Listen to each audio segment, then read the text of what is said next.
Hello. So, my card with all of last week's vlogs on it that I'm supposed to upload tomorrow got corrupted and I lost everything. So, instead of the normal week-long vlog, I'm just going to come to you here from my bedroom and give you kind of a quick recap of what I read last week and then what I plan to read this week. So as you all, I'm pretty sure already know, I completed the 11 books that I was reading for my decades challenge in January 1900 to 1910 in the last vlog. So all of those books are done. This weekend there will be a reading wrap-up covering what I thought about all of those and then kind of going in to details on the books. So since I had a little over a week to read some other stuff, I decided to start in on my Goodreads challenge. So this is just going to be a quick, like, this is what I read, this is what I'm going to read, and then if you want like actual like in-depth reviews, then check out next Tuesday's vlog. It's not going to be a vlog, it's going to be like a review, just because I'm going to read like 17, 18 books this month, and that's a lot of books for one video, so I'm going to break it up into two separate videos. I'm already at 15 and I still have 7 days left in the month. So last week I read A Woman Is No Man by Ida Frum. I'm still pretty sure I'm pronouncing her name wrong. I read Dear Girls by Ali Wong, and I read Exhalation by Ted Chiang. Some of them were good, some of them were bad, but I did read them all. For this week, my TBR, the thing that I'm starting tonight is going to be Will My Cat Eat My Eyeballs by Caitlin Doughty. For those of you who missed my previous video, this is a book about, or written by a mortician, it's nonfiction, written by a mortician about death. So like what happens to your physical body when you die. Sounds interesting. The title is amazing. Then I should be getting my audiobook for Daisy Jones and the Six in like any day now. My my Libby app says coming soon or something like that, so it's not even giving me like days, it's just any day now I should get that in. So that's going to be kind of like my all across February audiobook, because it takes me forever to listen to audiobooks and it doesn't take me any time at all to actually read books. So I don't normally listen to audiobooks, maybe one a month, if that.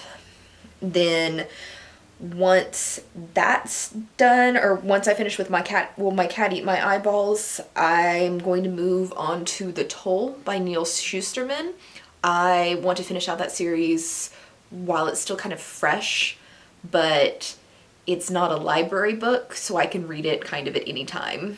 The 3 that I read this week and Will My Cat Eat My Eyeballs are all ebooks on loan from the library, and because they're new releases, they're all like short-term loans, so I try to like turn them over as quickly as possible, and I keep putting off reading The Toll because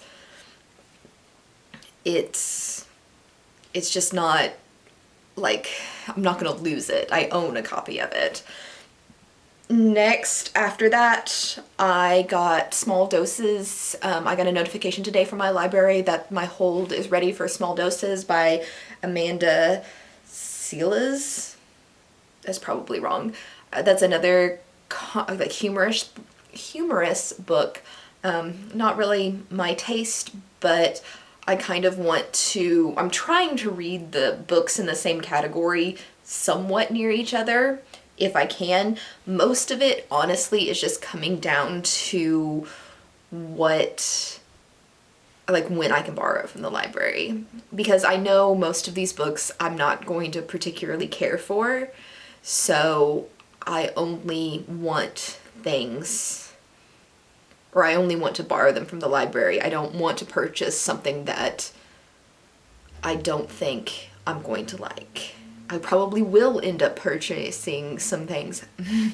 I probably will end up purchasing some things that I know I'm going to like just because I can't find them at my library. Like Verity, for example, is just not available at my library at all. I can't get an audiobook, an ebook, physical copy. They just don't have it. So that I'm just going to have to buy. I don't know any other way to get it. I'll go by the used bookstore and see if I can find it. Can you hear that cricket? That is so loud.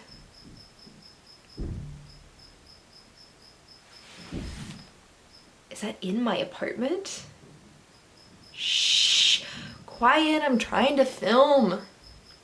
Okay, we're gonna hang out with the cricket. I don't know. I can't fix that. Anyway, I'm almost positive I'm gonna have to buy Verity. I may end up having to buy Red, White, and Royal Blue just because that book is there's so many people waiting to borrow it from the library. Those two I'm probably definitely gonna have to buy. It's kind of a hit or miss with the library. Some things I can get, some things I can't. We'll see. Eventually, I'll end up reading everything. But a really short one for you this week. I'm sorry that you just get a really quick update. Saturday, as I said earlier, the video with my 1900 to 1910 reading challenge will be up, and I will go into like detail on what I thought about each one of those books. Mostly spoiler free. I think there was one book that I really hated and I spoiled it because that's the reason I hate it. And I kind of rant a little bit. So if you guys like rants and like talking trash about books, then check that out. Then everything else I read outside of the challenge will be up on Tuesday. And then we're into a new month. So after that, it's going to be a brand new TBR. And then you'll get to see what I'm reading from 1910 to 1920 or 1911 to 1920, which is a very interesting decade. So definitely come back and see the challenges I found with books in that decade. But that is it for this week. Thank you for coming by, and I will see you Saturday.